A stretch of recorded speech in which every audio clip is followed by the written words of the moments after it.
देवावर दृढ भाव असला पाहिजे आपला. शबरी मातेचा दृढ भाव होता. काय होता? दृढ भाव. ऐका, जिनं रात्रंदिवस देवाचं भजन केलं मायबाप, तिचा दृढ भाव एवढा होता, तिनं वाट एक दिवस नाही पाहिली, 2 दिवस नाही पाहिली, तिनं वाट पाहिली 80 वर्ष. महाराज एवढे दिवस वाट पाहिली तिनं, देवाची म्हातारी झाली होती शबरी. तारुण्यात तिला गुरुजीनं सांगितलं, तुला मातंग ऋषीने सांगितलं, जा शबरी माझी सेवा केलीस, तुला प्रभू रामचंद्र मानव अवतारात भेट देतील. तिने विचारलं नाही कधी. आमची माळ घातली की लगेच तयार राहते. साक्षात्कार कधी?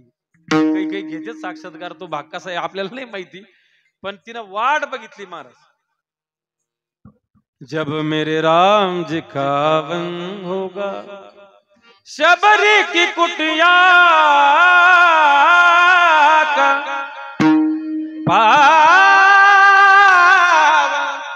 हो. शबरीच्या जीवनात काही नव्हतं माहिती. तुम्ही आता चरित्र ऐकलं ना, भिल्ल कोळात जन्माला आलेली शबरी. आएंगे रघुराई तो आसन पर बिठाऊंगी, मिठे मिठे बेर अपने हाथों से खिलाऊंगी. कधी आम्ही आमची तयारी केली का अशी, देव माझ्याकडे येईल, मी त्याला खाऊ घालीन असं ऐक. खाल्लं असतं तर देवानं, तर आमचे गुरुजी सांगायचे, खाल्लं असतं तर लोकांनी देवाचं नाव कुपनात घातलं असतं. पुढं कुपनात घातलं नसतं. काही काही पठ्ठ्याने देवाचं रुक्मिणीचं स्पेशल कुपन काढलं असतं, यांचं गहू तांदूळ वेगळे द्या. बरोबर आहे की नाही? एकत्रित असून सुद्धा कुपन किती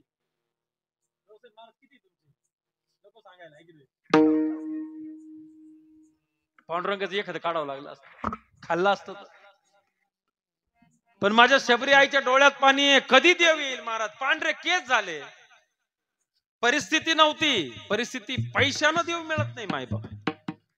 रोज असणारी देवाची वाट पाहिजे, हात वर करून सडा समर्जन. एक दिवस तयारी नाही केली महाराज. कुठल्याही गोष्टीला पूर्व तयारी लागते. बरं काय लागते? पूर्व तयारी लागते. शबरी आईची पूर्व तयारी होती. काय तयारी होती? रोज सडा समर्जन, रोज असणारी फळं वेचून आणायची, रोज असणार फुलं, दरबाचं आसन करायची. कदाचित न जाणो आज माझा देवी आएंगे रघुराई तो आसन पर बिठाऊंगी, मीठे मीठे बेर अपने हाथों से खिलाऊंगी. बोर एवढे फेमस नाही महाराज, या शबरी मातेमुळे बोर एवढे फेमस झाले, एवढे फेमस झाले. आज प्रत्येक कीर्तनात शबरी मातेचा उल्लेख निघाला, तिच्या बोराचा काय निघतो म्हणजे महाराज, त्याला चैतन्य नसताना सुद्धा ते बोर संतांच्या सानिध्यात किती झाले. मी माझ्या हातानं देवाला असणारा प्रसाद देईल, याला दृढ भाव म्हणतात. एक दिवस वाट पाहिली नाही, अनेक वर्ष वाट पाहिली. आमचा परमार्थ निष्ठेचा नाही, दृढ भावाचा नाही. त्या शबरीनं सांगितलं, मिठे मिठे बेर अपने हाथों से खिलाऊंगी. 7 लाख जी का दर्शन होगा, जब मेरे राम का होगा. प्रभू रामचंद्र आले ना महाराज, यायच्या आधी तिचं पूर्व नियोजन बघा. बगिया में जाके मैं कलिया चुन लाऊंगी, हार बनाऊंगी मैं उससे पहनाऊंगी, पूजा के थाली में पूजा के थाली में चंदा होगा, जब मेरे राम जी का होगा. माझ्या देवाचं जेव्हा येणं होईल हे करीन. याला पूर्व तयारी म्हणतात. मी तर म्हणतो, एखादा माणूस जर मंदिराच्या पाठीमागून बोलला ना, आपण मंदिरात असतो तर आपण गडबडून जाऊ. बरोबर आहे की नाही? कारण आपलं पूर्व नियोजन नाही. आपले केस आहे का रोम नो रोम असा काय देव प्रगट झाला? खरं सांगा, खरोखर देव जर प्रगट झाला तर घाबरता का आनंद होईल तुम्हाला? मैशपती खोटं नाही बोलायचं. काय होईल काका? घाबरण का आनंद होईल? तुम्हाला काय होईल? घाबरण माणूस.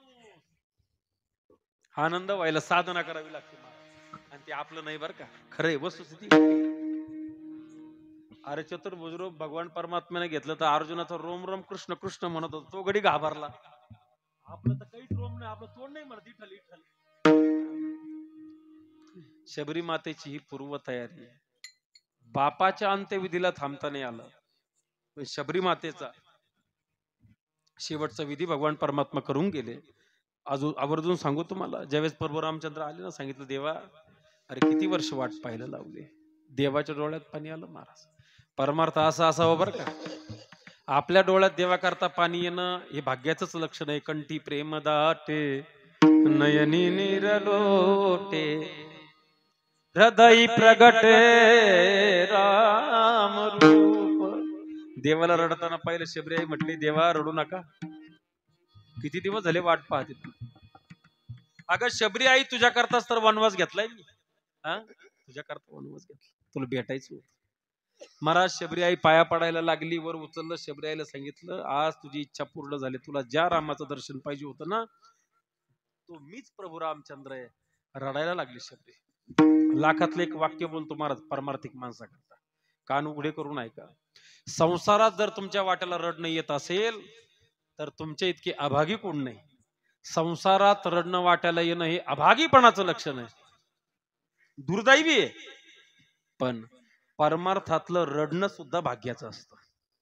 काय बोललो? परमार्थात जर रडणं वाटेल येत असेल, एखाद्याला आनंदाश्रू म्हणा, एखाद्याला देवाविषयी एखादा भाव जर आवडला आणि डोळ्यात जर पाणी आलं देवाच्या नामावर, तर त्याच्या इतका भाग्यवान. कंठी प्रेम दाटे नयनी निरलोटे कंठी प्रेम दाटे नयनी निरलोटे हृदय प्रगट राम रूप हृदय प्रगट राम रूप हृदय प्रगट राम रूप हृदय प्रगट राम रूप कंठी प्रेम दाटे. भाग्याचं लक्षण. कंठ दाटून आला शबरीचा. शबरी आईने सांगितलं देवा आज खऱ्या अर्थानं तुझं दर्शन झालं. भाग्य. शबरीची उष्टी बोरं खाल्ले फक्त याच्या करतात. तिचा दृढ भाव होता. त्या शबरी सारखा दृढ भाव माझ्या ठिकाणी देवा असावा. पांडुरंगी दृढ भाव, माझाही तुझ्यावर प्रेम आहे, असा दृढ भाव असला पाहिजे.